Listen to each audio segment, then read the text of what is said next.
Assalamualaikum warahmatullahi wabarakatuh. Kami dari kelompok 3 akan menjelaskan terkait dengan tes kelompok dan individu terkait psikologi.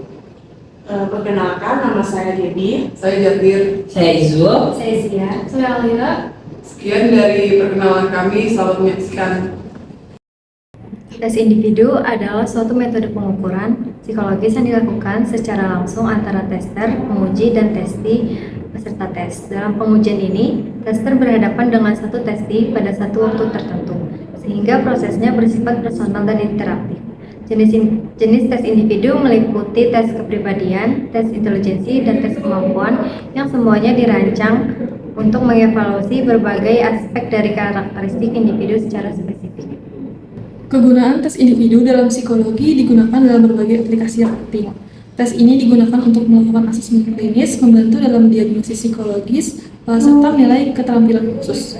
Selain itu, tes ini juga sangat berguna dalam situasi yang memerlukan analisis mendalam, seperti dalam terapi psikologis dan penilaian intelijensi. Dengan pendekatan yang terarah, tes individu dapat memberikan pemahaman yang lebih mendalam mengenai kondisi dan karakteristik dari setiap individu. Selanjutnya, karakteristik tes psikologi individu meliputi kelebihan seperti tes ini memungkinkan penguji untuk melakukan observasi mendalam terhadap perilaku dan respon terhadap peserta tes.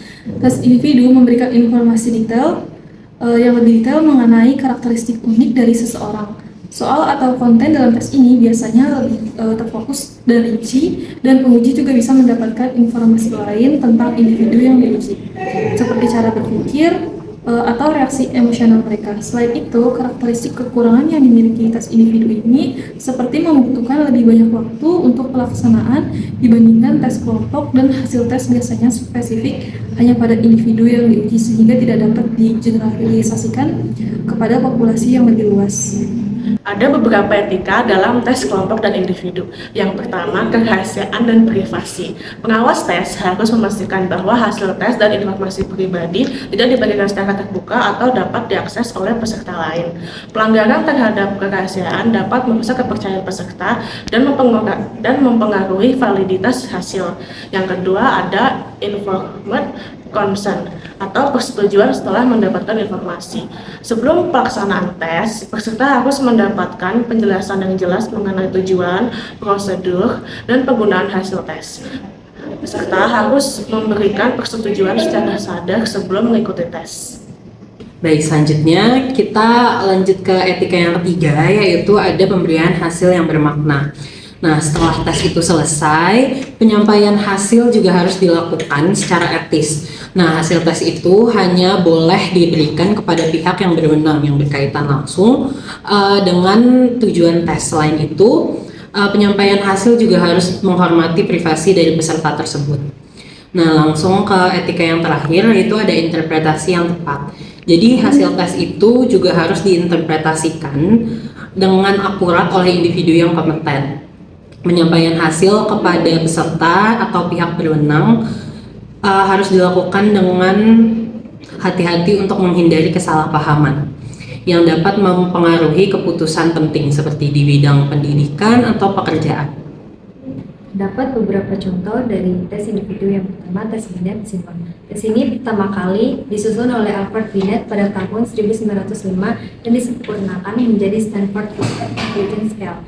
Peserta diminta menyelesaikan serangkaian tugas yang semakin sulit sesuai usia. Tujuannya untuk mengukur kemampuan mental seseorang, seperti kemampuan untuk mengarahkan pikiran, mengubah tindakan, dan mengkritik diri sendiri. Tes ini digunakan untuk anak-anak dan dewasa untuk menilai keterlambatan perkembangan dan kelebihan intelektual. Contoh tes yang kedua ada Wechsler Intelligence Scales. Tes ini mencakup subtes verbal seperti pembendaharaan kata dan rentangan kata, seperti subtes performa seperti memiliki gambar dan mengatur balok.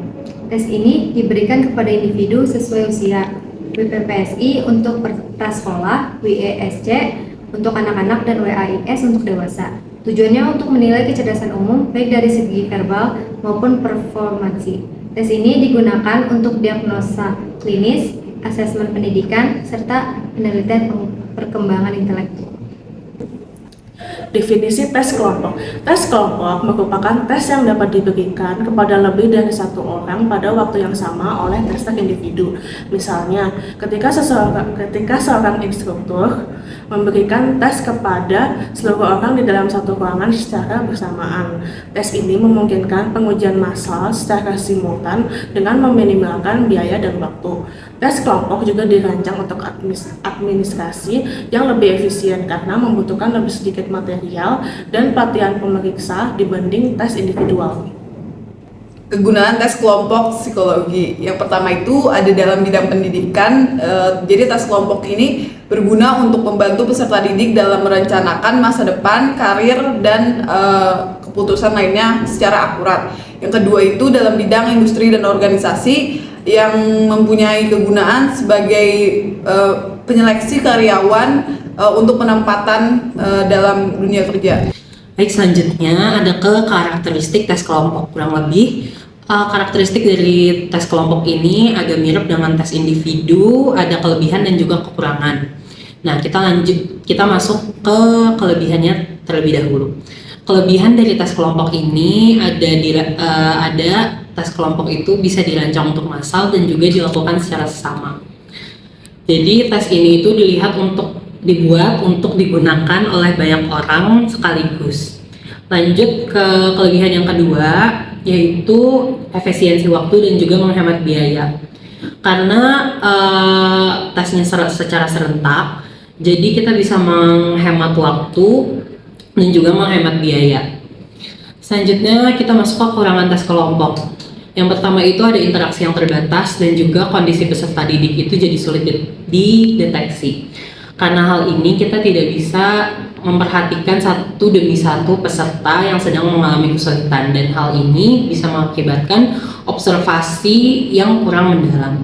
Contoh-contoh tes kelompok dalam psikologi itu yang pertama ada tes The Warteg-Zichem test. Tes ini merupakan tes terkait dengan evaluasi kepribadian dengan cara menyelesaikan gambar. Tes ini mengasumsikan bahwa konten atau aspek-aspek yang terdapat dalam gambar tersebut dapat mencerminkan kepribadian orang yang menggambar. Selain itu ada tes Kuder General Interest Survey. Tes ini merupakan dirancang untuk menstimulus anak menengah yaitu 6-12 tahun untuk melakukan eksplorasi karir serta menumbuhkan pilihan yang luas. Tes Kuder ini terdapat 160 pertanyaan yang meliputi aktivitas seperti minat kejuruan, potensi pekerjaan, atau jurusan pendidikan tinggi.